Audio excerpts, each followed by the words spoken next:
நாளைக்கு சுமங்கலி பூஜை. நீங்க என்ன பண்றேன்? அவளை கூப்பிடுறேன்.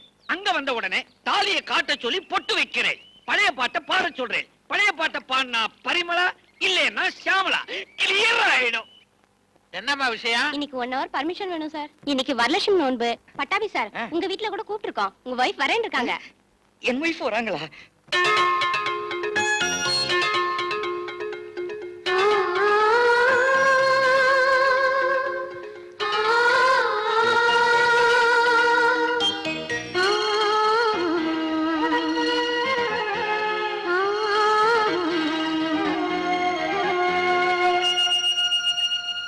வைகை கரை வாழும் தேவி, வாழ வைக்கும் அன்பு தெய்வம் நீ.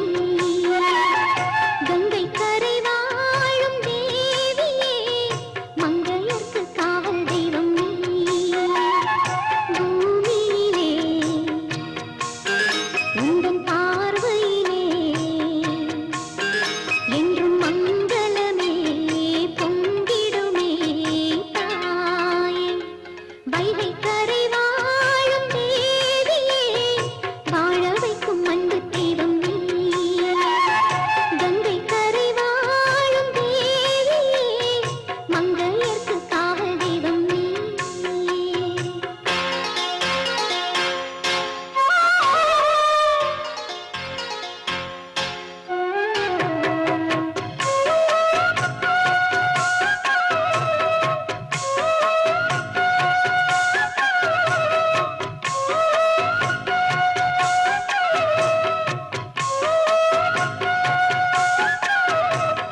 கல்யாணத்துல தான் மாப்பிள்ளை பொண்ணு கழுத்துல மாலையை போடுவான், வரலட்சுமி பூஜையில கூடவா? எனக்கு இது சரியா பட்டலையே. அது ஒண்ணும் இல்ல, பரிமளா பாட்டு போறேன்னு சொல்லி படுத்திடுவாளோன்னு நினைச்சு பயந்துட்டேன். ஆனா பிரமாதமா பாடி என்ன அசத்திட்டா. உணர்ச்சி வசப்பட்டு மாலையை போட்டேன். அதானே? Yes. என் காதுல என்ன மத்தாப்பு வச்சிருக்கிறேன்னு பாத்தியா? அந்த பொண்ணை இதே பாட்ட பைரவியில பாட சொல்லு பாப்போம். பரிமளாவா இல்ல டூப்பான்னு நான் கண்டுபிடிக்கிறேன். கண்டுபிடிக்கவும் நண்டுபிடிக்கவும் நீ யாரியா? அதானே? நான் யாரா? வேலைக்காரிய தொட்டத்துக்காக விளக்குமாறு அடி வாங்கினானே உன் புருஷன். அந்த இன்ஃபர்மேஷனை உனக்கு கொடுத்த வாசிப்பு வைத்தியதான். பாத்தியா பட்டாபி, உன் பொண்டாட்டிய பத்தி அபாண்டமா சொன்னா, என் புருஷனை பத்தி அநியாயமா பேசுறான். நல்ல நாள் அதுமா வாயை வச்சு சும்மா இல்லாம இப்படி எல்லாம் பேசுறான் பாரு. நீங்க ஏன் கையை வச்சு சும்மா இருக்கீங்க? பேசுற வாயிலே 4 போடுங்க. கரெக்ட். ஆ. சில ஜென்மங்களுக்கு பொம்பளைங்க கையால அடி வாங்கினாதான் புத்தியே வரும். ஆ. ஏய், 4 சாத்து சாத்துங்கடி. ஏய், எந்த செருக்கியாவது என் மேல கைய வச்சீங்க, பொம்பளைன்னு கூட பார்க்க மாட்டேன். டேய்!